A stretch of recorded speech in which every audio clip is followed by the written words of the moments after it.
إنا أعطيناك الكوثر فصل لربك وانحر إن شانيك هو الأبتر إن الله وملائكته يصلون على النبي يا أيها الذين آمنوا صلوا عليه وسلموا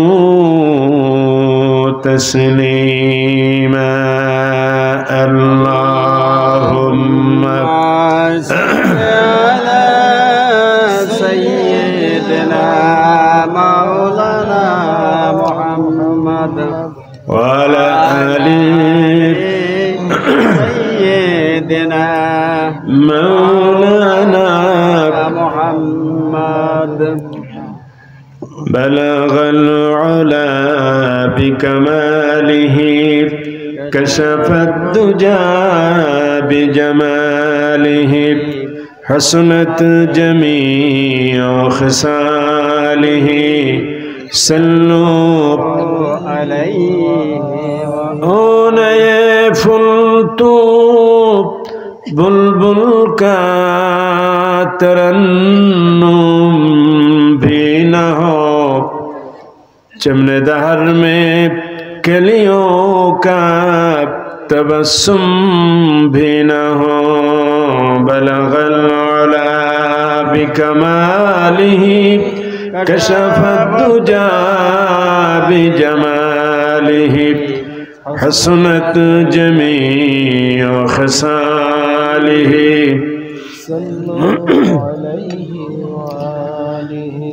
मुझे कुछ मिले या न मिले मुहम्मद मिले जाने वो शई जिसे अल्लाह मिले बलगल उला बिकमालिही कशफत दुजा बिजमालिही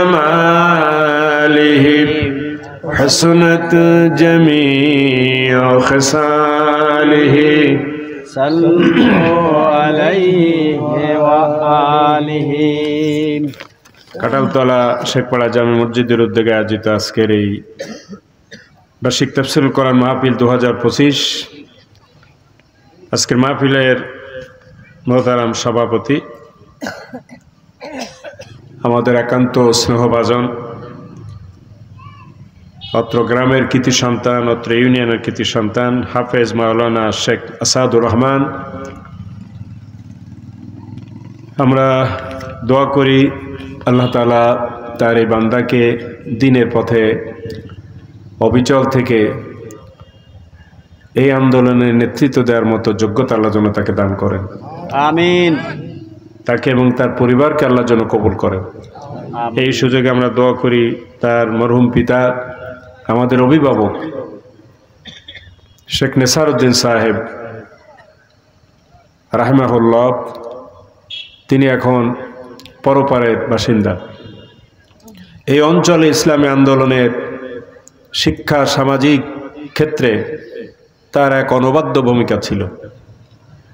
আল্লাহ তাআলা তাকে যেন মাগফিরাতের নিয়ামত দান করেন, আমিন। আল্লাহ তাআলা তাকে যেন জান্নাতের মেহমান হিসেবে কবুল করেন, আমিন। আলোচনা করেছেন আজকের মাহফিলে বিশেষ আলোচক আমার আরেক স্নেহভাজন মনিরামপুরের কৃতি সন্তান বিশিষ্ট ইসলামী চিন্তাবিদ মুফাসসির কোরআন মুফতি আনিসুর রহমান নিজামী, আরবি প্রভাষক জালঝাড়া সিদ্দিকিয়া ফাজিল মাদ্রাসা। আল্লাহ তাআলা তাকেও যেন দ্বীনের একজন খাদেম হিসেবে কবুল করেন, আমিন। আজকের মাহফিলের প্রধান বক্তা উদীয়মান আলোচক তরুণ ইসলামী চিন্তাবিদ হযরত মাওলানা বেলাল হোসেন হেলালি কুমিল্লা। আল্লাহ তাআলা তাকে যেন, তিনি, আমি কথা বলে আসলাম, বিশ্রামে আছেন, আমার পরেই একটু পরে তিনি আসবেন। আপনারা তার কাছ থেকে মূল্যবান কথা শুনবেন এবং শেষ না পর্যন্ত আপনারা থাকবেন, এটা আমরা আশা করি। আল্লাহ আমাদের সকলকে কবুল করেন, আমিন। মঞ্চ পরিচালনা আছেন আমাদের এই অঞ্চলের বিশিষ্ট ইসলামী চিন্তাবিদ, আমাদের অভিভাবক বড় ভাই চাকলা ফাজিল সিনিয়র মাদ্রাসার সম্মানিত মুদারিস হযরত মাওলানা হুসাইন আহমদ সাহেব মাদ্দাজিলুল আলী, আল্লাহ তাআলা তাকেও যেন দিনের জন্য কবুল করেন। আমিন। অবশ্যই। ও মাশাআল্লাহ, কবে গেছেন? ফেব্রুয়ারি 24। গত বছর ফেব্রুয়ারি? হ্যাঁ, 27। ইন্না লিল্লাহ। তাহলে তো পয়সা কড়ি ভালোই পাইছে আমাদের বড় ভাই, অবসরপ্রাপ্ত। আলোচনা করেছেন একটু আগে এই গ্রামের কৃতি সন্তান হযরত মাওলানা নজরুল ইসলাম, সংগ্রামী আমির, বাংলাদেশ জামাত ইসলামী মুসলিমনগর ইউনিয়ন শাখা, আল্লাহ পাক তাকেও কবুল করেন। আমিন। উপস্থিত আছেন মঞ্চে কাজী মাওলানা কাজী আনিসুর রহমান, সংগ্রামী union secretary, Bangladesh Jamaat Islami Muslimnagar union শাখা, আল্লাহ তাআলা তাকেও যেন দিনের জন্য কবুল করেন। আমিন। অন্যান্য অতিথি, বিশেষ করে আমাদের মুরব্বী, এই আমাদের জানা মতে বোধহয় সব থেকে প্রবীণ আমাদের মুরব্বী জনাব আবুল দফাদার, আল্লাহ তাআলা তাকে যেন হায়াতে তৈয়বা সেহাতে কুল্লিয়া দান করেন। আমার সামনে বসা প্রিয় কাঁঠালতলা, শামশেরবাগ, চাকলা সহ মুসলিমনগর ইউনিয়নবাসী, মুরব্বীরা, ভাইরা, বাবাজিরা, পর্দায় বসা মা বোন মেয়েরা, সবাইকে আবারও জানাই সালাম, আসসালামু আলাইকুম ওয়া রাহমাতুল্লাহি ওয়া বারাকাতুহু। ওয়ালাইকুম আসসালাম ওয়া রাহমাতুল্লাহ। আমরা আল্লাহর দরবারে শুকরিয়া আদায় করছি যে আল্লাহ তাআলা দুনিয়ার সমস্ত ফিতনা, ফাসাদ, জুলমাত, জাহালাত,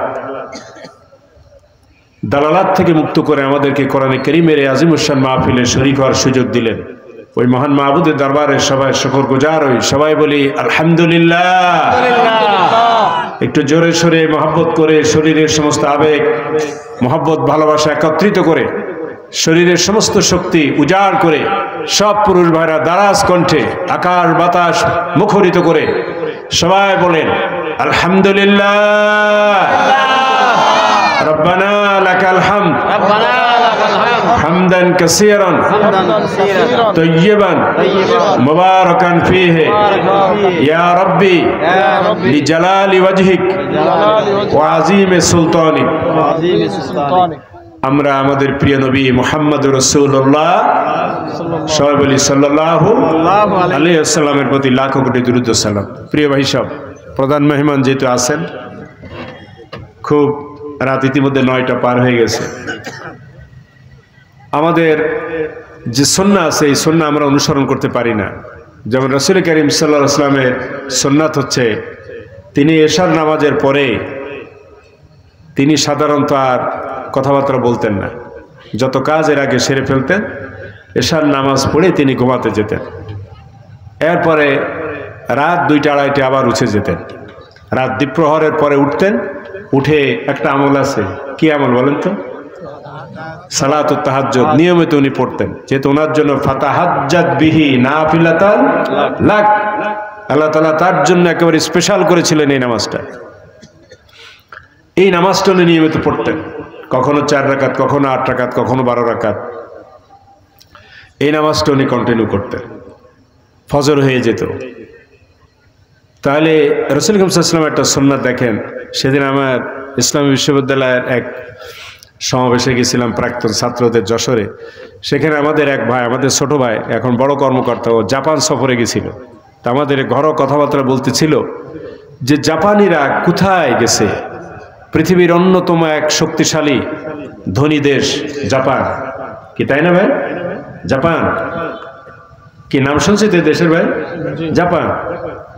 সেখানে মুসলমান বোধহয় 1% কি 2% হবে, 2-3%-এর বেশি আমার জানা মতে নেই। তাহলে এই 96-97 ভাগ নন মুসলিম, মানে অমুসলিম, সেই দেশ পৃথিবীর ভিতরে 1, 2, 3 নম্বরে এখন অবস্থান, 3-4 নম্বরে অবস্থান সারা পৃথিবীতে। প্রযুক্তি এবং অর্থনীতির দিক থেকে, শিক্ষার দিক থেকে তারা পৃথিবীর সেরা। অথচ দ্বিতীয় বিশ্বযুদ্ধে আমেরিকা তাদের শেষ করে দিল। হিরোশিমা আর নাগাসাকিতে 1945 সালে 6 আগস্ট আর 9 আগস্ট বোমা ফেলেছিল আমেরিকা। এই ইতিহাস আমরা কম বেশি জানি, আছেন আমাদের মনে ভাই? আমেরিকা বোমা ফেলেছিল, গোটা 2টা শহর হিরোশিমা আর নাগাসাকি মাটির সাথে মিশে গেছিল। পারমাণবিক বোমা আমেরিকা চালাইছিল জাপানের উপরে। এই বিধ্বস্ত অবস্থা থেকে আবার জাপান ঘুরে দাঁড়ালো। পৃথিবীর বুকে মাথা উঁচু করে দাঁড়িয়ে আছে জাপান, অর্থনৈতিকভাবে সমৃদ্ধ, প্রযুক্তি টেকনোলজিতে শিক্ষায় তারা সমৃদ্ধ। কিভাবে হলো? তার অন্যতম একটা উদাহরণ, জাপান এখন কিভাবে উন্নত হলো তার একটা প্রমাণ আপনি দেখেন যে রাসূল করিম সাল্লাল্লাহু আলাইহি ওয়াসাল্লামের সুন্নাত হচ্ছে এশার পরে কি করতেন না? কি ভুলে গেলেন? বলেন, কি করতেন না? এশার পরে ঘুমায় যেতেন, এশার পরে আর চার দোকানে বসতেন না, যদিও সৌদি আরবে চার দোকান নেই, চা মোড়ে মোড়ে চার দোকান, আড্ডা এরকম নাই। আমরা মাশাআল্লাহ রাত 9টা 10টা 11টা 12টা 1টা পর্যন্ত কাজ করি না ভাই? মাশাআল্লাহ কাজ করি। আমার ওই বন্ধু, ছোট বন্ধু, সে বলতেছিল জাপানে গেছে, সেখানে যে দেখছে এশার পরে, মানে ওরা রাত্রে খাওয়ার পরে, রাত্রে খায় সকাল সকাল 7:30 8টা বা সর্বোচ্চ 8টা 8:30টার ভিতর খেয়ে ফেলে। খাওয়ার পরে ওরা আর বাইরে কোনো কাজ কাম করবে না। পেশাভিত্তিক যাদের কাজ আছে, আপনি বলবেন কলকারখানা কি বন্ধ না, অন্যান্য বিষয় সেটা আলাদা। এবারে যে জেনারেলি সার্বিকভাবে সাধারণত অধিকাংশ মানুষ রাতের খাবারের পরে আর তারা কোনো কাজ করে না, কথাবার্তা বলে না, আড্ডা করে না, তারা ঘুমাতে চলে যায়, বেডে চলে যায়। এই সুন্নাতটা, এই পদ্ধতিটা, এই সিস্টেমটা জাপানেরা কোথায় পেল? জাপানেরা পেয়েছে মুহাম্মদুর রাসূলুল্লাহ সাল্লাল্লাহু আলাইহি ওয়াসাল্লামের জীবন আদর্শ থেকে খুঁজে পেয়েছে।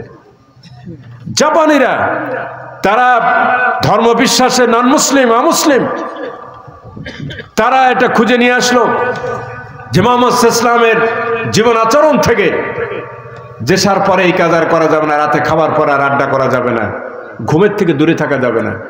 সেই জন্য দেখেন আজকে জাপানেরা কত উন্নত। আর আমরা যারা মুহাম্মদ সাল্লাল্লাহু আলাইহি ওয়াসাল্লামের উম্মত বলে দাবি করি, রাত্রে খাবো 9টা 9:30, কেউ 10টা 10:30, কেউ 11টা 11:30, কেউ 12টার সময় রাত্রে খাবার খায়। কি আশ্চর্য কথা!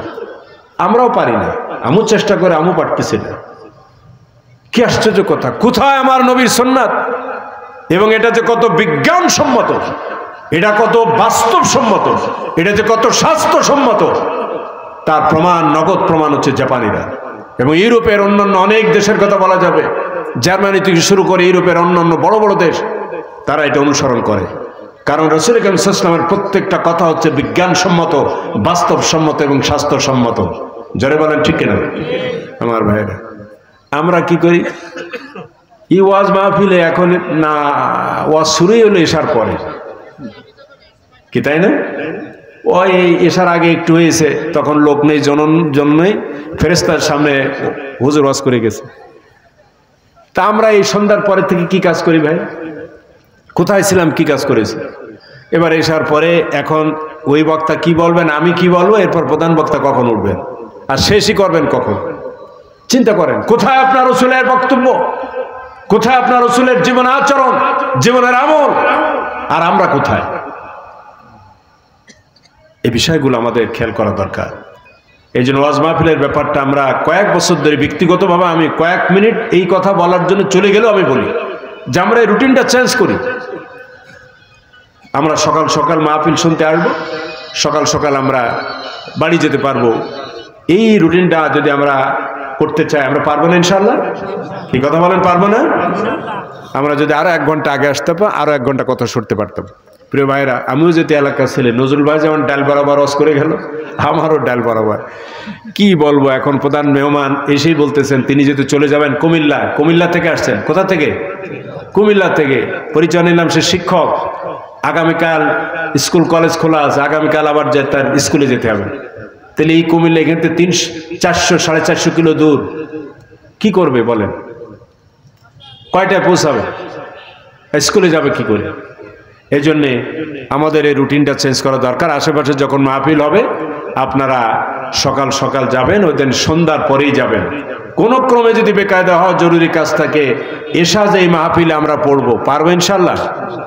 সবাই বলেননি হুজুর যত ওয়াজ করেন ও আমরা পারবো না। কি সবাই পারবেন তো ইনশাল্লাহ? সবাই পারবো আমার ভাইরা? আল্লাহ কবুল করুক, যারা বলেন আমিন। প্রিয় ভাইরা, আমি অধিকার যাচ্ছি না, অনেক লম্বা কথা ছিল। আমি কোরআনে কারিমের একটি সূরা তেলাওয়াত করেছি। সূরাটার নাম বলেন তো ভাই, কি সূরা? সূরা কাউসার। বলেন সবাই, সূরা কাউসার। এই যে কাউসার বললেন, কয়টা অক্ষর? আল কাউসার বললে 6টা, আর শুধু কাউসার বললে 4টা। এই 4টি অক্ষর আপনি তেলাওয়াত করেছেন, উচ্চারণ করেছেন। কয়টা নেকি হবে? ইন্না লিল্লাহি। এই অবস্থা আমি জীবনে 30 বছর করতেছি, আপনাদের সামনে বহুবার করেছি, এটাও মনে নাই। একটা অক্ষর তেলাওয়াত করলে কয় নেকি হয়? তো এই যে বললেন না আপনারা, একটা অক্ষর তেলাওয়াত করলে সাথে সাথে তার আমলনামায়, তার অ্যাকাউন্টে ওই যেমন টাকা ঢুকে যায়, বয়স্ক ভাতা, বিধবা মুক্ত, বিভিন্ন বিদেশ থেকে টাকা পাঠায় আপনার ছেলেরা, ভাগ্নে ভাতি যারা বিদেশ থাকে, আপনার অ্যাকাউন্টে যেমন টাকা ঢুকে যায়, বলে না অ্যাকাউন্টে টাকা ঢুকেছে, বলে না? আপনার আমলনামার একটা, আপনার নামে একটা অ্যাকাউন্ট করা আছে, ওই অ্যাকাউন্টে অলরেডি 10টা নেকি, তার মানে 10টা টাকা। আমি নেকিকে টাকার সাথে মিলাই, কিয়ামতের মাঠে তো টাকা হবে না, নেকি মানে ধরে নেন টাকা। এই 10টা টাকা অলরেডি আপনার অ্যাকাউন্টে চলে যাবে। সুবহানাল্লাহ বলবো না? চা খাওয়ার জন্য এখন মোড়ে যেয়ে বসলে একটা চার দাম কত ভাই? মিনিমাম 5 টাকা। কালকে আসতেছিলাম, একটু কুয়াকাটা গেছিলাম, বরিশালে এসে চা খেলাম, লাল চা বলতেছে 8 টাকা করে দিতে হবে। কয় টাকা? 7 টাকা 8 টাকার নিচে নাই চা নেই, লাল চা। তাও 20 টাকা হলো দুধ চা। তাহলে এই যে আপনি খেতে যাবেন, খাবেন, বিনা পয়সা হবে? তাহলে এই যে টাকাটা কাল কিয়ামতের মাঠে আপনি চোখ বোধেন, চোখ বন্ধ করেন, দেখবেন কি পরিমাণ টাকার দরকার।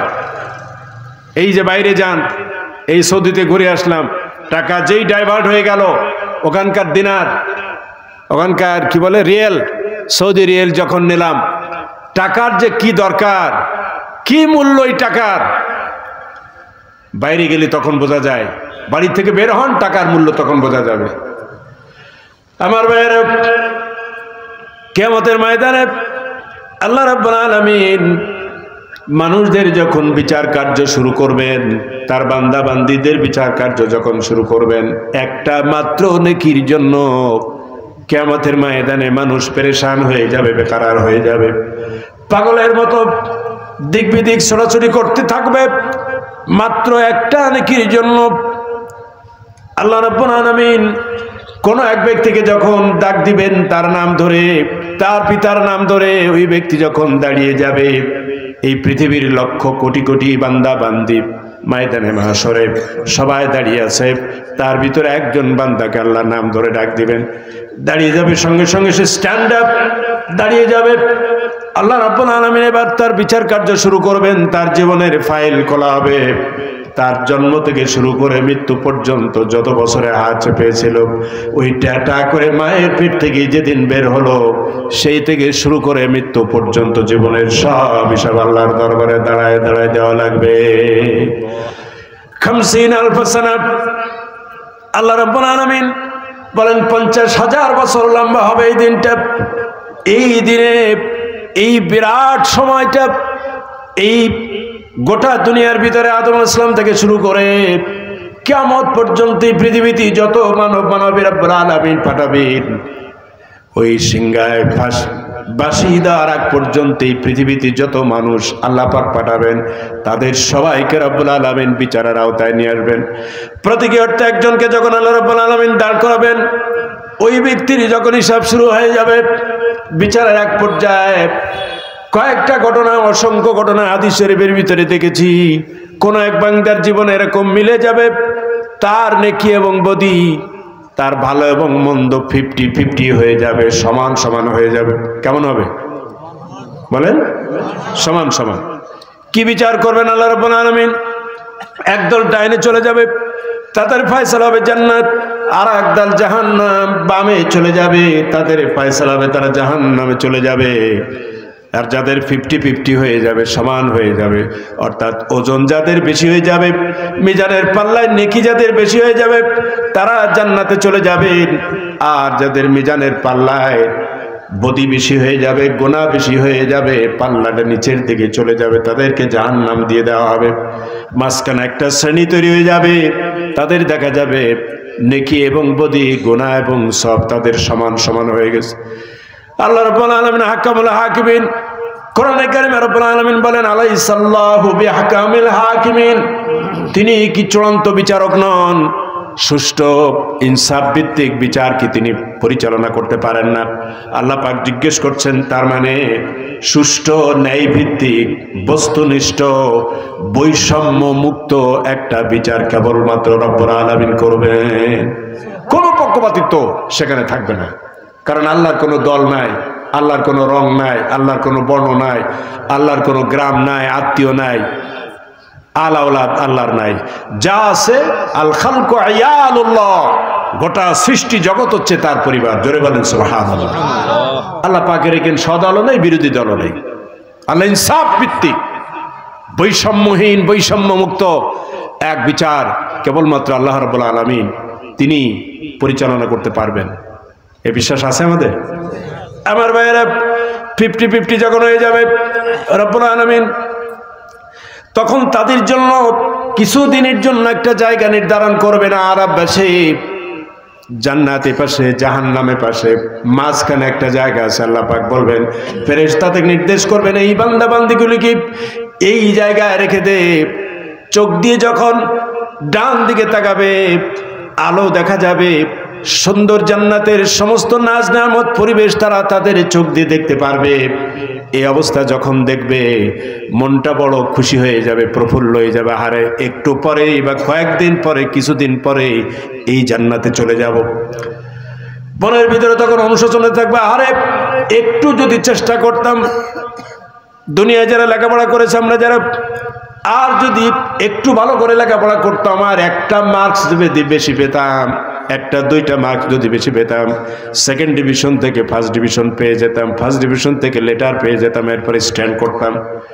এখন বলে এ মাইনাস, কি বলে এ প্লাস, এরপরে গোল্ডেন এ প্লাস, আর একটা দুইটা নাম্বারের ব্যবধান, এরকম ফার্স্ট সেকেন্ড হয় না ভাই?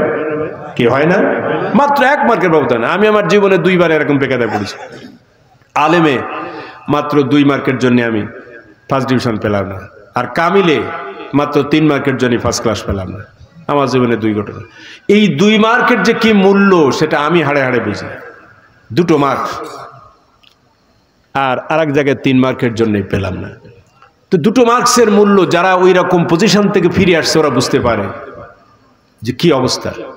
একটা নেকি যখন কম হয়ে যাবে, একটা নেকির অভাবে একজন জাহান্নামে চলে যাবে, এই পরিস্থিতি যখন কোনো বান্দা পড়ে যাবে, ও মনে মনে ভাববে, আরে আর একটা নেকি যদি আমার বেশি বেশি থাকতো তাহলে আজকে আরাফের মতো জায়গায় আমার বসা লাগতো না। সরাসরি যারা বিচারের পরে নেকি বেশি হওয়ার কারণে জান্নাতে চলে গেছে, আমি ওই দলের ভিতরে শামিল হয়ে যেতাম। কিছুদিন তাদের এখানে বসা লাগবে, অথবা একটি বদি যদি আরেকটা কম হয়ে যেত, আরেকটা বেশি হয়ে যেত, সরাসরি তাকে জাহান্নামে যাওয়া লাগতো। এই অবস্থা থেকে বেঁচে গেল একটা বদি, তার কম হয়েছে, সমান সমান হওয়ার কারণে আজকে আরাফে বসে আছে। আমার ভাইয়েরা, পরে যখন এই জানালা দিয়ে দরজা দিয়ে বাম পাশে জাহান্নামের এই দৃশ্য দেখবে, জাহান্নামের ছেলেলিয়ান শেখাব দাও দাও করে জ্বলায় আগুন যখন দেখতে পারবে, হাজারো প্রকার নানান কায়দায় জাহান্নামীদেরকে শাস্তি দেওয়া হচ্ছে, সেই শাস্তির কথা মানুষ যদি শোনে মাথা হেট হয়ে যাবে, কলিজা ফেটে যাবে, হার্ট ফেল করবে। এত এত আযাবের ব্যবস্থা আল্লাহ পাক জাহান্নামের ভিতরে রেখেছেন। ওই দৃশ্য যখন, ওই চিৎকার, ওই গুনগানের আওয়াজ, আর জাহান্নামের ভিতরে হাজারো প্রকার শাস্তির এই প্রকৃতি, এই সিস্টেম যখন সে দেখবে, তার কলিজা বের হয়ে যেতে থাকবে, ছাতি ফেটে যেতে থাকবে। আরে আর যদি একটা বদি বেশি হয়ে যেত, একটা নেকি কম হয়ে যেত, সরাসরি আল্লাহ জাহান্নামে আমাদের ফেলে দিতেন। বড় বেঁচে গেছি এই মনে মনে করে আপাতত বেঁচে গেছি, জাহান্নামে না গেলেও জান্নাতে যেতে পারেনি, কোনো দুঃখ নাই, অবশ্য অন্তত আরাফের ভিতরে থাকতে পেরেছি, এটি জীবনের সান্ত্বনা। এই পরিস্থিতি কিছুদিন থাকবার পর আল্লাহ রাব্বুল আলামিন তাদেরকে ইহসান করে, দয়া করে এই সমস্ত বান্দা বান্দিগুলিকে আল্লাহ পাক তাদেরকে জাহান্নামের ফয়সালা করে দিবেন। আমার বন্ধুগণ, এরকম একটা পরিস্থিতিতে হাদিস শরীফে অসংখ্য কাহিনী আছে। একজন বান্দা ছুটে আসবেন, তার যখন বিচারের পরে আল্লাহ রাব্বুল আলামিন সমান সমান অবস্থা দেখে আল্লাহ জিজ্ঞেস করবেন, তোর ব্যাপারে কি ফয়সালা করব? একটা নেকি বেশি নিয়ে আয়, একটা নেকি যদি ব্যবস্থা করতে পারি, সেই নেকির বিনিময়ে তোর জন্য জান্নাতের ব্যবস্থা করে দেব। লোকটি চলে যাবে। এই বিরাট ময়দান, লক্ষ কোটি কোটি মানুষ ময়দানে মাশরে থাকবে, পাগলের মতো দিক বিদিক ছড়াছড়ি করতে থাকবে, পঙ্গপালের মতো মানুষগুলো ছড়াছড়ি করতে থাকবে, গায়ে কাপড় নেই, চোপড় নেই, নিরাবরণ অবস্থায় আকাশের দিকে চোখ করে, পায়ে চপ্পল নেই, জুতা নেই, স্যান্ডেল নাই। চিন্তা করেন, আমরা এই যে লোকেরা বসে আছি, খুব বেশি সমাজের উঁচু ধরেন লোক না হলেও আমরা সমাজে এরকম অবস্থা তো নাই। আমরা কেউ কি কাপড় চোপড় হীন অবস্থায় এখন রাস্তায় বের হতে পারবো? শরীর কোনো কাপড় নাই, লুঙ্গি নাই, প্যান্ট নাই, জামা নাই, এই অবস্থায় একেবারে উদাম, কি বলে, দেহ নিরাবরণ অবস্থায়, কাপড় নাই, চোপড় নাই, এই অবস্থায় কিয়ামতের মাঠে উঠতে হবে। আপনি চিন্তা করতে পারেন? এই কথা যখন আমরা ভাবি, আপনি যদি একটু ভাবেন, কারণ সেই সময় তো আমাদের নাই, চিন্তা ফিকির করবার সময় নেই, এত ব্যস্ত হয়ে গেছি। মাঝে মধ্যে যখন কালে ভদ্রে এই চিন্তাটা আসে, আহারে আমার মতো ছোট্ট একটা মানুষ, আমার গায়ে কোনো কাপড় নেই, আমার পরনে কোনো কাপড় নেই, আমি একেবারে উদাম ন্যাংটা একটা মানুষ। এটা চিন্তা করা যায়? এটা কি ভাবা যায়? আর কত মানুষ গোটা পৃথিবীতে আদম আলাইহিস সালাম থেকে শুরু করে কিয়ামত পর্যন্ত এই শত সহস্র কোটি মানুষ, আল্লাহ পাক যাদেরকে সৃষ্টি করেছেন, এক ময়দানে তাদেরকে একত্রিত করবেন, তাদের সবার সামনে আপনাকে উলঙ্গ করে তোলা হবে। কি আশ্চর্য কথা! এই জাতি এইটা জানার পরও আমাদের কোনো হুঁশ নাই, আমাদের কোনো সেন্স নাই, আমাদের কোনো প্রতিক্রিয়া নাই। আমরা এজুজাল সব মনে করে নিয়েছি, ও তখন যায় একটা ব্যবস্থা করে নেওয়া যাবে, কারণ একটা ভাব না আমাদের ভাই, এরকম একটা ভাব। কি আশ্চর্য কথা! মা আয়েশা রাদিয়াল্লাহু তাআলা আনহা, আল্লাহর হাবিব যখন এই বয়ান করেছেন, তিনি আর স্থির থাকতে পারেন নাই। তার স্বামী বিশ্বনবী জনাবে মুহাম্মদুর রাসূলুল্লাহ সাল্লাল্লাহু আলাইহি ওয়াসাল্লামের কাছে আরজি পেশ করেছেন, ইয়া রাসূলুল্লাহ, কি বললেন এটা? দুনিয়ার এই লক্ষ কোটি কোটি মানুষ ময়দানে মাশরে থাকবে, তাদের ভিতরে এই অসংখ্য সহস্র সহস্র কোটি পুরুষ মানুষ যাদেরকে জীবনে কোনোদিন দেখি নাই। আমরা পর্দানসীনা নারী, এই নারী কি করে সহস্র কোটি মানুষের সামনে, পুরুষের সামনে আমার উলঙ্গ থাকবো? লম্বা হাদিস আল্লাহর নবী বলেছেন, আয়েশা রে, সেই দিন মানুষের অবস্থা এরকম হবে, কেউ আর একজন মানুষ আরেকজন মানুষের দিকে তাকাবার মতো ফুরসত পাবে না।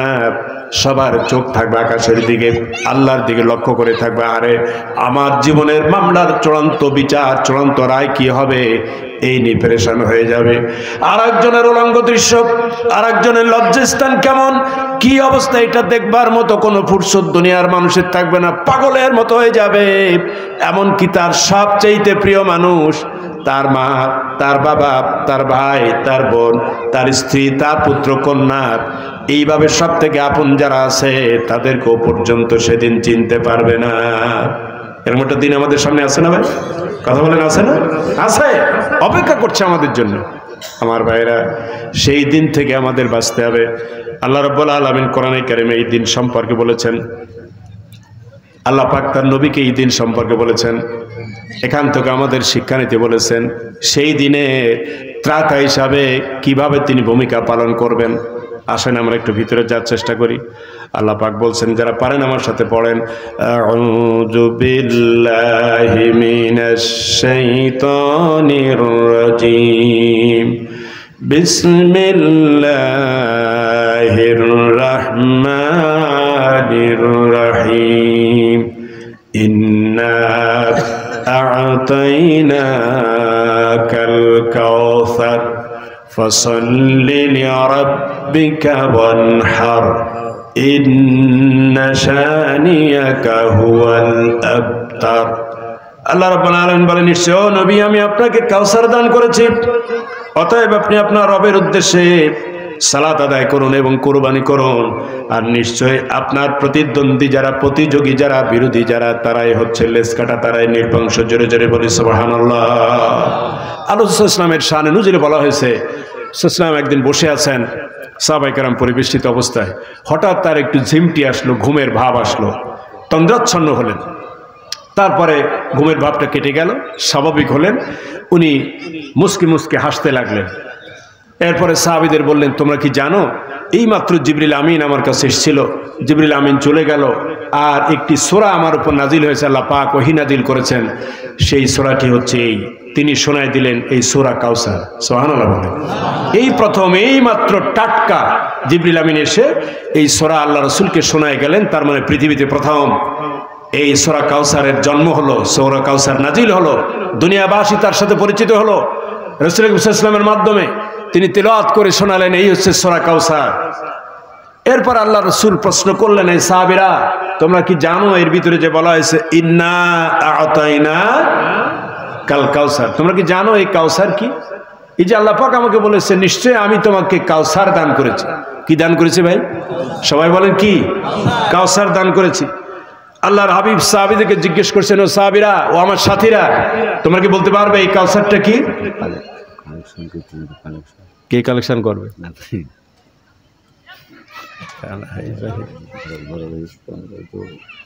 আমি কি ওসব পারি?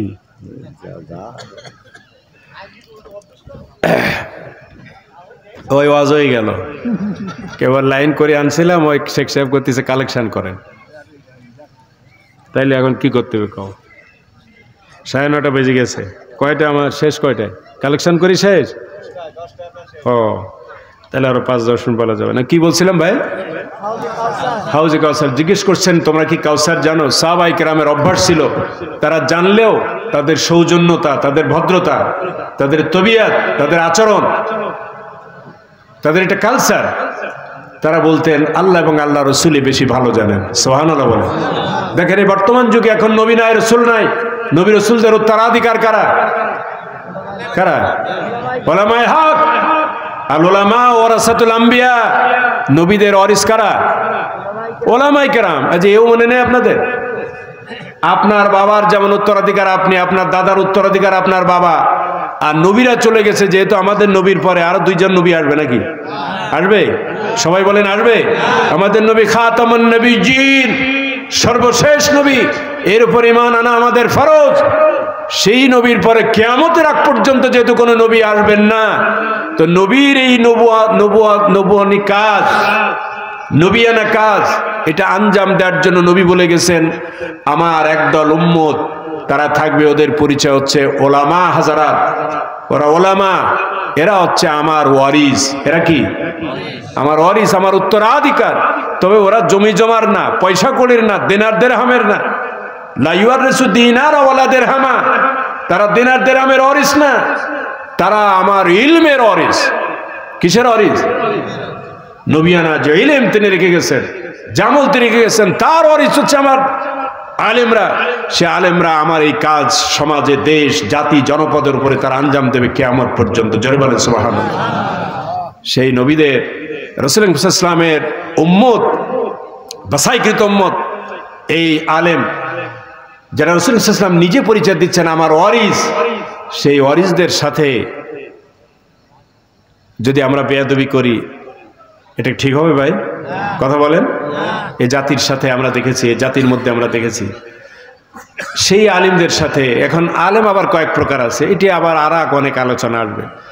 মোটা দাগে বোঝেন 2 প্রকার, 4-5 প্রকার, 7-8 প্রকার বলে। মোটা দাগে 2 প্রকার, একটা হচ্ছে ওলামায়ে হক, আর একটা হচ্ছে ওলামায়ে সু। সত্যপন্থী, হকপন্থী আলেম একদল, এটা যুগে যুগে ছিল, আজও আছে, কিয়ামত পর্যন্ত থাকবে। যে কোনো বাধা বিপত্তি, জুল, নির্যাতন, অত্যাচারের মোকাবেলায় তারা সত্যের উপরে, হকের উপরে জীবন চলে গেল তার উপরে প্রতিষ্ঠিত থাকে। তারা কোনো রকম দুর্বলতার আশ্রয় তারা দেন না। কথা ঠিক না বলে? এটা বাংলাদেশেও দেখেছি, সারা পৃথিবীতে আছে। আবার আরেক শ্রেণীর আলেম আছে, এদেরকে বলা হয় ওলামায়ে সু। এক কথা বোঝেন, এরা খারাপ আলেম, ভণ্ড আলেম, ডুপ্লিকেট আলেম।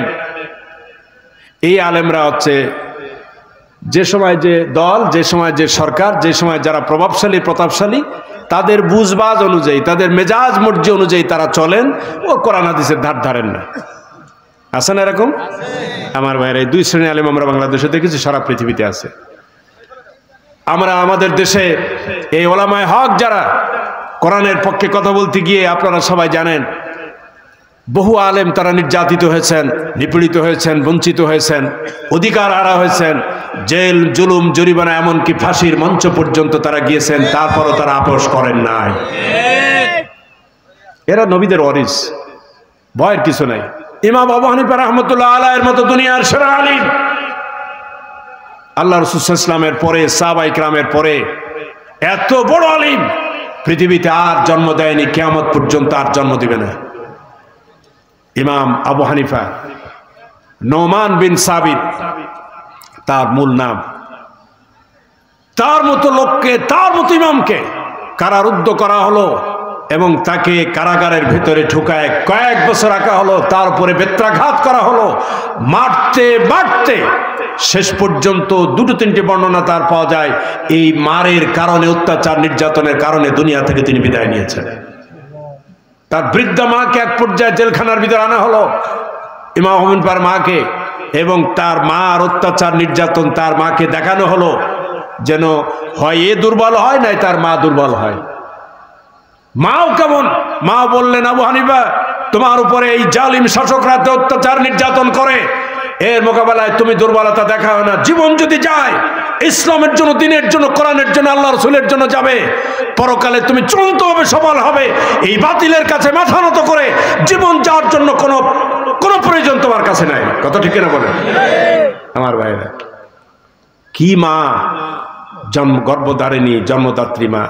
আমাদের মা হলে কি বলতো? বাবা তুই মেনে নে, এই মা আর অত্যাচার আমি সহ্য করতে পারছি না, কি বলতো না ভাই এরকম? বৃদ্ধা মা তিনি বললেন তার ছেলেকে, ওই পর্যায়ের ছেলেকে বলতেছে খবরদার, খবরদার, কোন রকম আপোষ করা যাবে না। তুমি যেটা ভালো বোঝো, তুমি যেটা সত্য বোঝো, হক বোঝো, তার উপরে তুমি দাঁড়িয়ে থাকবে। জীবন যায় যাক, পরোয়া করা যাবে না।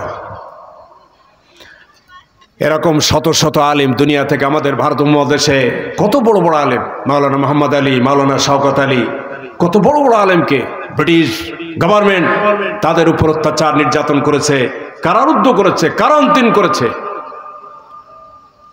দ্বীপান্তরিত করেছে, পরিবার থেকে বিচ্ছিন্ন করেছে, 14 বছর, 20 বছর, 30 বছরের জেল দিয়েছে, নির্বাসনে পাঠিয়েছে। তারপরও তারা কিন্তু পরোয়া করেন নাই, সত্যের বিপক্ষে, অন্যায়ের কাছে তারা কিন্তু মাথা নত করেন নাই। তারই ধারাবাহিকতা আমাদের দেশেও গত কয়েক বছর আলেমদের সাথে কি ব্যবহার করেছে আপনারা জানেন। একজনকে দুনিয়া থেকে বিদায় করবার জন্য তো 13 বছর কারারুদ্ধ করা হলো। আমরা জানি আমাদের এই শতাব্দীর শ্রেষ্ঠ আলেম মুজাদ্দিদে জামান তাকে বলা হয়।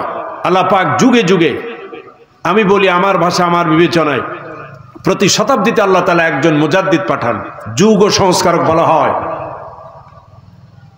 এরকম একজন মুজাদ্দিদে জামান, আল্লাহর ওলি আমরা হারাইছি, আল্লামা সাঈদী রাহিমাহুল্লাহ। কি ঠিক না ভাই? 13টি বছর চিন্তা করতে পারেন। আমরা ওই মামুর বাড়ি লাল দালান জেলখানা আমরা মাঝে মধ্যে গেছি, 4-5 বার আমিও গেছি, আপনাদের নজরুল ইসলাম গেছে।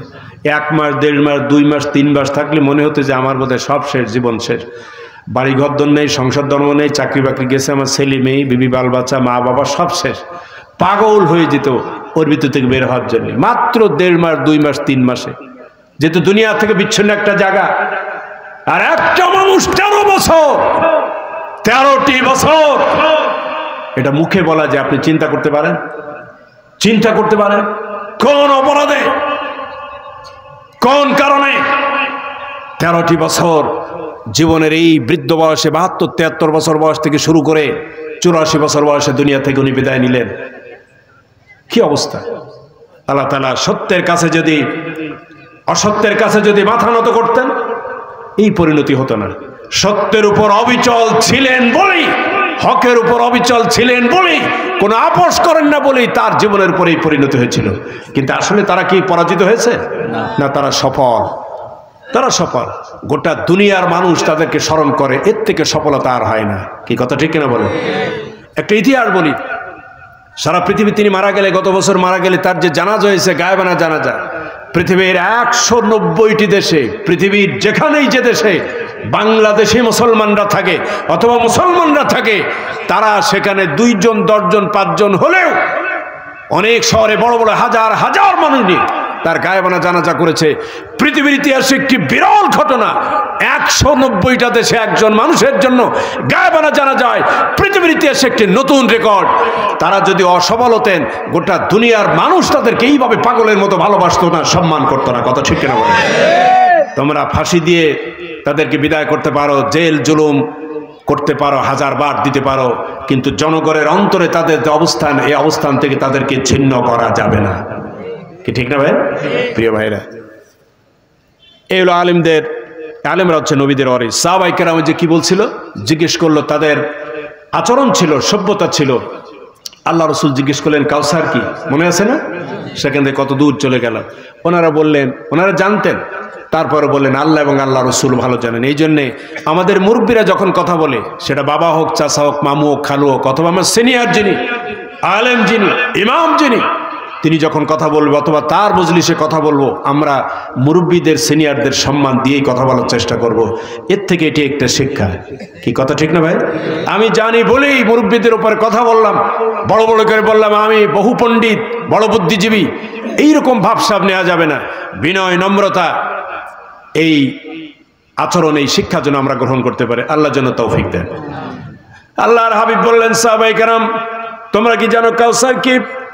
আল্লাহর হাবিব বললেন, তারা যখন এই জবাব দিল, আল্লাহর হাবিব বললেন, এই কাউসার হচ্ছে এমন এক নেয়ামত, এমন এক বারাকা, এমন এক সম্পদ, এমন এক সম্মান আল্লাহ পাক আমাকে দান করেছেন, যা কিয়ামতের ময়দানে মানুষ যখন বেকার হয়ে যাবে, মানুষ যখন বিপদগ্রস্ত হয়ে যাবে, দুনিয়ার সব মানুষ এমনকি নবীরা পর্যন্ত বেকার হয়ে যাবে, ওই মাঠে রব্বুল আলামিন আমাকে এই কাউসার নামক নেয়ামত দান করে দিবেন।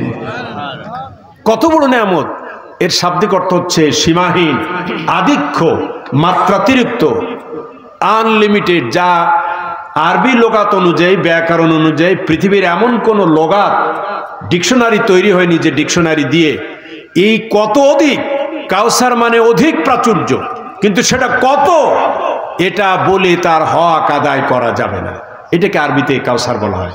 মানে বেশিটা কত বেশি, আপনি কত বেশি বলবেন, বলেন আপনি কত জানেন, আপনি যেখানে জানা শেষ বলবেন তার থেকে শুরু। কাউসার এত বেশি, আল্লাহ পাক বলছেন, ও নবী আমি আপনাকে কাউসার দান করেছি। মানে এত অধিক, এত প্রাচুর্য, যা মানুষ তার চিন্তা জগতে, তার মনোজগতে, তার ভাবনা জগতে চিন্তা করে কোনোদিন শেষ করতে পারবে না। এই সীমাহীন প্রাচুর্যতা নিয়ামত হিসাবে আমি আপনাকে দান করেছি। জোরে বলেন সুবহানাল্লাহ। কখন কোন পরিস্থিতি দান করলেন? আল্লাহর হাবিবের যখন ছেলেটা মারা গেল, বড় ছেলে, কি নাম বলেন তো, কি নাম?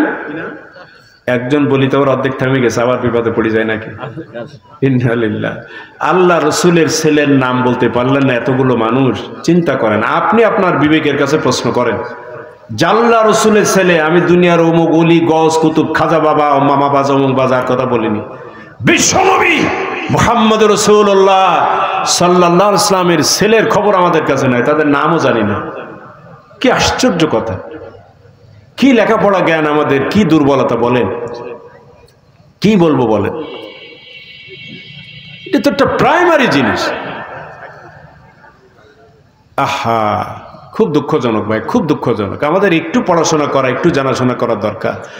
আপনার নবী, বিশ্ব নবী, কালকে আমাদের মাঠে বিচারের সময়, সুপারিশের সময়, তার সুপারিশের কার্ডটা নেওয়া লাগবে, তার স্বাক্ষরটা নেওয়া লাগবে। আপনি যত রথি মহরতি হন, যত আলেম ওলামা, গৌস, কুতুব, নেতা নেত্রী, প্রভাবশালী, প্রতাপশালী, ব্যবসায়ী, শিল্পপতি যাই হন না কেন, কিয়ামতের মাঠে আল্লাহ রাব্বুল আলামিন বিচারের ফয়সালা, আর তার পাশাপাশি বিশ্বনবী মুহাম্মদ রাসূলুল্লাহ সাল্লাল্লাহু আলাইহি ওয়াসাল্লাম, তিনি আপনাকে উম্মত হিসাবে সার্টিফাই করছেন কিনা, সত্যায়ন করছেন কিনা, স্বীকৃতি দিচ্ছেন কিনা, এটা অবশ্যই আপনার জন্য জরুরত। এর বাইরে জান্নাতে যাওয়ার কোনো সুযোগ আপনার নাই, কোনো সুযোগ নাই। এটা পরিষ্কার লিখে রাখেন। আজকে রাসূল সাল্লাল্লাহু আলাইহি ওয়াসাল্লাম আপনাকে চেনেন না, রাসূল আপনার ব্যাপারে জানেন না, তার কোনো কমেন্টস আপনার ব্যাপার নেই, অথচ আপনি জান্নাতে চলে যাচ্ছেন। অসম্ভব, এটা হতেই পারে না। সেই রাসূলের পরিবার সম্পর্কে আপনার কোনো জ্ঞান নেই, আপনি তার ছেলের নামটাই বলতে পারেন না। মেয়ে তো পরে, আরো পরে আসবো। কি আশ্চর্য কথা! মুসলমানদের কি দশা হলো! কি করেন, আমরা কি করি, আমাদের কাজটা কি, প্রতিদিনের রুটিনটা কি, কি ব্যস্ত, কি কাজে ব্যস্ত আমরা, যেইটুকু আমরা জানার সময় পাই না? বলেন তো, এ বলবেন কি করে রাসূলের সামনে? কোন লজ্জায় কথাটা বলবেন? শাফিউল মাজনবিন বলা হয়, যিনি আমাদের জন্য সুপারিশ করবেন, তার পরিবারের অবস্থা যদি, পরিবার সম্পর্কে ধ্যান ধারণা এই হয়, আমি মাঝে মধ্যে এরকম বলি, আপনারা তো রাগ করবেন যে আমাদের ভাই, আমাদের ছেলে সে এসে আমাদের পরে বকাচকা করতেছে, আমাদের ছোট করতেছে। ভাই, এটা ছোট করার ব্যাপার না, এটা কোনো ক্রমে গ্রহণযোগ্য না, কোনো যুক্তিতে এটা গ্রহণযোগ্য নয়, কোনো যুক্তিতে গ্রহণযোগ্য নয়। এটা কিভাবে হক আদায় করবেন এই চেষ্টা আপনাদের দায়িত্ব, এটা আপনারা করবেন। রসুল সম্পর্কে আমাদের জানা আমাদের ইমানের অঙ্গ, কি কথা ঠিক কিনা বলেন? রসুল সম্পর্কে জানা আমাদের ইমানের অঙ্গ, রসুলের সিরাত জানা ইমানের অঙ্গ, তার পরিবার আহলে বাইত সম্পর্কে জানা আমাদের ইমানের অঙ্গ। আমরা জানি না কোথাও যায় মুসলমানেরা কি করে, সারাদিন কাজ কি আমাদের। বড় ছেলে নাম আবুল কাসেম, তিনি মারা গেল। মারা যাওয়ার পরে একটু বড় হয়েছিল, 3 বছরের বেশি, কোনো বর্ণনা আর একটু বেশি বলা হয়, কোনো বর্ণনা একটু কম বলা হয়। একটু বড় হয়েছিল, বুঝতে শিখেছে, নাম কাম বলতে পারে, এই ছেলেটা মারা গেল। এরপরে আর এক ছেলে নাম আবদুল্লাহ, কোনো বর্ণনায় আরেকটার নাম আছে ইব্রাহিম, মারিয়া কিপ্তিয়ার ছেলে, মারা গেল। মারা যাওয়ার পরে আল্লাহ রসুল, ছেলে মারা গেল, খুশিতে গদগদ হয়ে গেল নাকি? কথা বলেন। ছেলে মারা গেছে, অল্প ব্যবধানে 2 ছেলে মারা গেল, উনি মনোকষ্ট, খুব মনে ব্যথা। ছেলে যখন মারা গেছে, মারা যাওয়ার পর তার চাচা আবু লাহাব, কি নাম ভাই? আবু লাহাব, আপন চাচা আবু লাহাব খুব খুশি, খুশিতে গদগদ হয়ে একেবারে তার যারা দলীয় লোক আছে, আবু জেহেল গোষ্ঠী, ওনার দলীয় লোক, একেবারে এই ছেলে মারা গেছে মুহাম্মদ সাল্লাল্লাহু আলাইহি ওয়াসাল্লামের, এই খুশির খবর নিয়ে পাড়ায় পাড়ায়, গ্রামে গ্রামে, রাস্তায় রাস্তায় যে আবু লাহাব বলে, এই শুনেছো, তোমাদের জন্য সুখবর, ভালো খবর। কি? তাহলে মুহাম্মদ সাল্লাল্লাহু আলাইহি ওয়াসাল্লামের যে ছেলেটা, বেটাটা, আগে তো বড়টা গেছে, এরপরে ছোট যেটা ছিল সেটাও মারা গেছে, আমাদের জন্য সুখবর কি? ওর বংশে বাতি জ্বালাবার জন্য যে একটা ছেলে ছিল, সে ছেলেও নেই। তার মানে মুহাম্মদ সাল্লাল্লাহু আলাইহি ওয়াসাল্লামের এই আন্দোলনকে অব্যাহত রাখবার জন্য, এর ধারাবাহিকতা রাখবার জন্য, এই আন্দোলনকে জীবিত রাখবার জন্য যে একজন ছেলে দরকার হয়, সেই ছেলেও শেষ পর্যন্ত চলে গেল। তার মানে মুহাম্মদ সাল্লাল্লাহু আলাইহি ওয়াসাল্লামের পুঁজি শেষ, মুহাম্মদ সাল্লাল্লাহু আলাইহি ওয়াসাল্লামের আন্দোলন আর মক্কার বাইরে যাবে না। এখন আমাদের সময়, আমাদের যুগ। কি পরিমাণ ভদ্রলোক দেখছেন আমার ভাইয়েরা, কাফির বেঈমানগুলো কি পরিমাণ অমানবিক, অমানুষ হতে পারে। তার সম্পর্ক দাদা আল্লাহ রসুল সাল্লাল্লাহু আলাইহি ওয়াসাল্লামের ছেলে, তার মানে আবু লাহাবের পুতা ছেলে মারা গেল। যত রাজনৈতিক বিরোধিতা হোক, তার দাদা কি করে খুশি হতে পারে? অন্তত রাজনৈতিক সৌজন্যতা, সামাজিক একটা সৌজন্যতা, কার্টিসি বলে একটা কথা থাকে। যত বিরোধিতা হোক, এই যে আমাদের 3 দিন আগে বোধহয় আমাদের মুসা সাহেব, পাশের ইউনিয়ন মুসা সাহেবের ভাই মারা গেল, সব দলের লোক সেখানে এসে হাজির হয়ে গেল। আমার মনে যা থাক, সামাজিক একটা সৌজন্যতা বলে কথা আছে, আছে না ভাই? কথা বলেন, আছে না? আমার ভাইয়ের আবু লাহাব, তার পোতা ছেলে, তার মানে তার ভাইপো, তার ভাতিজা মুহাম্মদ সাল্লাল্লাহু আলাইহি ওয়াসাল্লামের ছেলে যখন মারা গেল, তার সন্তুষ্ট হওয়ার কথা নয়, তার মনটা খারাপ হওয়ার কথা। হারে, আমাদের পোতা ছেলেটা দুনিয়া থেকে চলে গেল, সান্ত্বনা দেওয়ার কথা, বাবাজি কষ্ট পেও না, ইত্যাদি ইত্যাদি। তা না করে তার আদর্শের ভাই যারা আবু জেহেল গোষ্ঠীর সবাইকে বলে বেড়ালো, আর বললো মুহাম্মদ সাল্লাল্লাহু আলাইহি ওয়াসাল্লামের আন্দোলনকে ধরে রাখবার জন্য যেহেতু কেউ থাকলো না, তার মানে ইন্না শানিয়াকা হুয়াল আবতার, ও মোহাম্মদ আবতার হয়ে গেছে। আবতার মানে হচ্ছে লেজ কাটা, আবতার মানে হচ্ছে নির্বংশ, আবতার মানে হচ্ছে শিকড় কাটা, শিকড়হীন। একটা এই যে গাছ আছে, কি বলে, এই যে আমড়া গাছ আছে, যে কোনো গাছ, ওর যে মূল শিকড়টা আছে, ওই ভেতরে 1-1.5 ফিট, 2-2.5 ফিট, 3 ফিট ভিতরে মাটি খুঁড়ে খুঁড়ে মূল যে শিকড়টা আছে, আপনি যদি কেটে দিতে পারেন, সাইডে যে আনুষঙ্গিক শিকড়গুলি আছে বেশ কিছুদিন বাঁচায় রাখতে পারে। কিন্তু মূল শিকড় যদি না থাকে, এই গাছটা কিন্তু স্থায়ীভাবে আর বাঁচবে না। কি ঠিক না? আরবের রীতি অনুযায়ী তারা যখন দেখল এই কি বলে মূল গাছের, তাদের বাক্যরীতি অনুযায়ী মূল গাছের মূল যে শিকড়, এই শিকড় কেটে দিলে যেমন মূল গাছ বাঁচে না, এর দ্বারা তারা বোঝাতে চেয়েছে মুহাম্মদ সাল্লাল্লাহু আলাইহি ওয়াসাল্লাম মূল ব্যক্তি, আর তার এই আন্দোলনকে ধরে রাখবার জন্য, অব্যাহত রাখার জন্য, তার এই রাজনীতিটাকে ধরে রাখবার জন্য তার ছেলে পরবর্তীতে নেতা হবে। সেই ছেলে পরপর 2টা যখন মারা গেল, তার মানে মুহাম্মদ সাল্লাল্লাহু আলাইহি ওয়াসাল্লামের আন্দোলন আর টিকবে না। মুহাম্মদ সাল্লাল্লাহু আলাইহি ওয়াসাল্লাম যে সংগ্রাম করছে, দাওয়াত দিচ্ছে, আন্দোলন করছে, এই আন্দোলন আর এই সমাজে টিকবে না, এই মনে করে তারা বলল তার মানে মুহাম্মদ সাল্লাল্লাহু আলাইহি ওয়াসাল্লাম শিকল কাটা হয়ে গেছে, লেজ কাটা হয়ে গেছে, মুহাম্মদ সাল্লাল্লাহু আলাইহি ওয়াসাল্লাম নির্বংশ হয়ে গেলেন। আল্লাহ পাক কাফেরদের এই আলোচনা, তাদের এই চর্চা, তাদের এই সমালোচনাটা আল্লাহ পাক আরশে আজিমের মালিক তিনি শুনলেন, আর সঙ্গে সঙ্গে আয়াতে কারিমা নাজিল করলেন, জিবরিলকে পাঠায় দিলেন। মনক্ষুণ্ণ মনোব্যথায় পরিপূর্ণ আল্লাহর হাবিব তাকে সান্ত্বনা দেওয়ার জন্য আল্লাহ পাক আয়াতে কারিমা নাজিল করে বলে দিলেন, ও নবী আপনি মনক্ষুণ্ণ হবেন না, নিশ্চয়ই আপনার প্রতিযোগী যারা, প্রতিদ্বন্দ্বী যারা, আপনার রাজনৈতিক প্রতিপক্ষ যারা, ওরাই হচ্ছে নির্বংশ, ওরাই হচ্ছে শিকড় কাটা, ওরাই হচ্ছে লেজ কাটা। সুবহানাল্লাহ। আপনাকে ওরা লেজ কাটা, নির্বংশ, শিকড়হীন বলে, কিন্তু শিকড়হীন প্রকৃতপক্ষে আপনি নন। শিকড়হীন হচ্ছে আপনাকে যারা শিকড়হীন বলে, ওই আবু লাহাব, আবু জেহেল গোষ্ঠী হচ্ছে শিকড়হীন। কি ঠিক না আমার ভাইরা? তাহলে প্রথম আয়াতে আল্লাহ পাক বললেন যে আপনাকে আমি কাউসার দান করেছি। কাউসারটা কি? সীমাহীন প্রাচুর্য। যখন এই আবু জেহেল, আবু লাহাব গোষ্ঠী সব চলে যাবে কিয়ামতের ময়দানে, সবাইকে ওঠা লাগবে না? আবু জাহেল বোধহয় যাবে না নাকি? আবু লাহাব যাবে, সবাই কোঠা লাগবে। সবাই যখন লাইনে দাঁড়িয়ে যাবে, বিচারের জন্য অপেক্ষারত থাকবে। আর 50,000 বছরের লম্বা সেই ময়দানে মাহশরে সূর্য যখন মাথার উপর আসবে, শুনেছেন ওই অবস্থায় বাঁচার কোনো পথ নাই। তৃষ্ণার্ত, ক্ষুধার্ত, ভয়ানক এই পরিস্থিতিতে জীবন বাঁচাবার জন্য প্রাণ ওষ্ঠাগত, জিহ্বা চলে আসবে নাভিস্থল পর্যন্ত, দিক বিদিক ছড়াছড়ি করতে থাকবে। পানি পানি বলে চিৎকার চলে যাবে, পানি পানি বলে রব ধ্বনিত প্রতিদ্বন্দ্বিত হবে গোটা ময়দানে মাহশরে। কে দেবে পানি?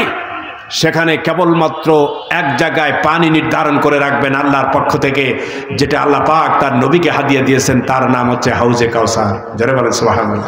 এই হাউজে কাউসার ছাড়া, এই কূপ ছাড়া, একটা কূপ, হাউজে কাউসার নামক একটা কূপ, পানির কুয়া, কিয়ামতের মাঠে আল্লাহ রাব্বুল আলামিন তার নবীকে স্পেশালি দান করবেন।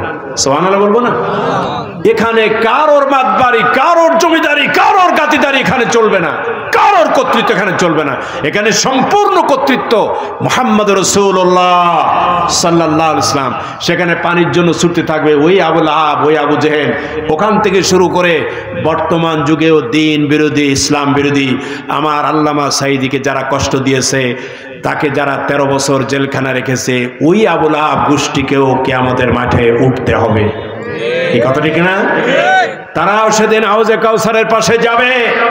বিরাট দাড়িওয়ালা, বিরাট টুপিওয়ালা, বিরাট পাগড়িওয়ালাও হতে পারে, হজকারী হতে পারে, উমরাকারী হতে পারে, মসজিদ নির্মাণকারী হতে পারে, মাদ্রাসা নির্মাণকারী হতে পারে, অমুক চিল্লায় তমুক চিল্লায় যেতে পারে, নানান রকম ইসলামের নানান কাজ তারা করলেও করতে পারে।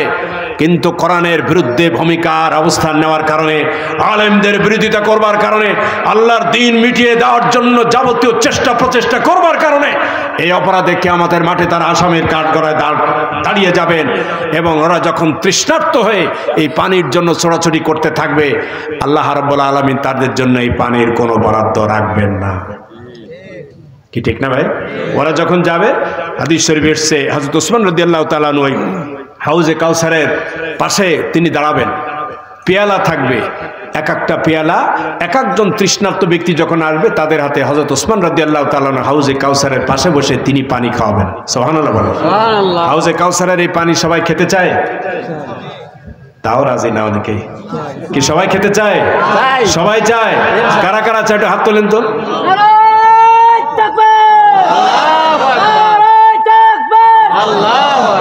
হাত নামান, হাত নামান। প্রিয় ভাইরা, হাউজে কাউসারের পানি তো খুব একটা ভালো লাগলো না আমাদের। মনে হচ্ছে ওইরকম কোন পানি ডিপ ফ্রিজের ব্যবস্থা আমাদের থাকবে, ফ্রিজের ব্যবস্থা থাকবে কঠিন পরিস্থিতির দিকে আমরা এগিয়ে যাচ্ছি। ভাই সিরিয়াস হন, আত্মসমালোচনা, অনুশোচনা করেন, নিজের আমল তৈরি করার চেষ্টা করেন। আল্লাহ রাসূল সাল্লাল্লাহু আলাইহি ওয়াসাল্লামকে এই মহান নিয়ামত দেবে কখন, কোন পরিস্থিতি দেখেন। আমি আলোচনা শেষ করতে চাই। রাসূল সাল্লাল্লাহু আলাইহি ওয়াসাল্লামের ছেলে মারা গেল, তিনি নবুয়ত রেসালাতের এই দাওয়াত দিচ্ছেন মক্কার মানুষদের সামনে। তার রাজনৈতিক প্রতিপক্ষ আবু জেহেল গোষ্ঠী, তার আপন চাচা আবু লাহাব গোষ্ঠী, দুই দল, দুই ভাগ হয়ে গেছে গোটা আরব সমাজ। আল্লাহ রাসূল নেতৃত্ব দিচ্ছেন, দাওয়াত ও তাবলীগের কাজ করতেছেন, রিসালাতি আন্দোলনের, কালেমার দাওয়াত দিচ্ছেন, কোরআনের দাওয়াত দিচ্ছেন। এই অবস্থায় যখন তার ছেলে মারা গেল, ওরা খুশিতে গদগদ হয়ে গেল, বগল বাজানো শুরু করলো, এই তো আমরা জিতে গেছি। মুহাম্মদ সাল্লাল্লাহু আলাইহি ওয়াসাল্লামের আন্দোলন টিকে আর একবার কেউ থাকলো না। এই চরম মর্মবেদনার মধ্যেই আল্লাহ পাক মুহাম্মদ সাল্লাল্লাহু আলাইহি ওয়াসাল্লামকে সান্ত্বনা দিলেন, ও নবী, আপনি হতাশ হবেন না, নিরাশ হবেন না, মনক্ষুণ্ণ হবেন না। আমি আরশে আজিমের মালিক, আমি সব দেখছি। আমি আপনার জন্য একটু অপেক্ষা করেন, ধৈর্য ধারণ করেন। আমি আপনার জন্য মহান নিয়ামত দান করেছি, কাউসার দান করলাম।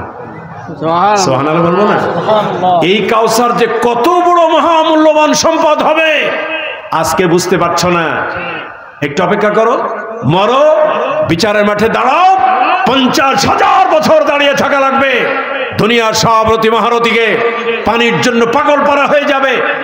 তখন এই 50,000 বছর দাঁড়িয়ে থাকা মাঠে মুহাম্মদ সাল্লাল্লাহু আলাইহি ওয়াসাল্লামের কাছে নিতান্ত ভিখারির মতো, পাগলের মতো অনুনয় বিনয় করে, ভিক্ষুক যেমন ভিক্ষা চায়, অভাবী যেমন তার অভাব দীনতা হীনতা প্রকাশ করে, ঠিক সেইভাবে করে মুহাম্মদ সাল্লাল্লাহু আলাইহি ওয়াসাল্লামের কাছেই যে পানি চাওয়া লাগবে। ঠিক না ভাই? ঠিক না ভাই?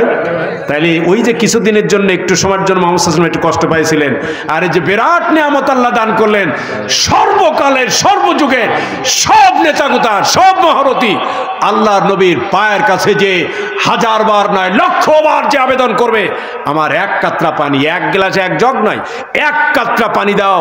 এক কাতরা পানি যদি হাউজে কাউসারের পায়, 50,000 বছর আর দ্বিতীয়বার পানি খাওয়া লাগবে না। জোরে বলেন সুবহানাল্লাহ। আমার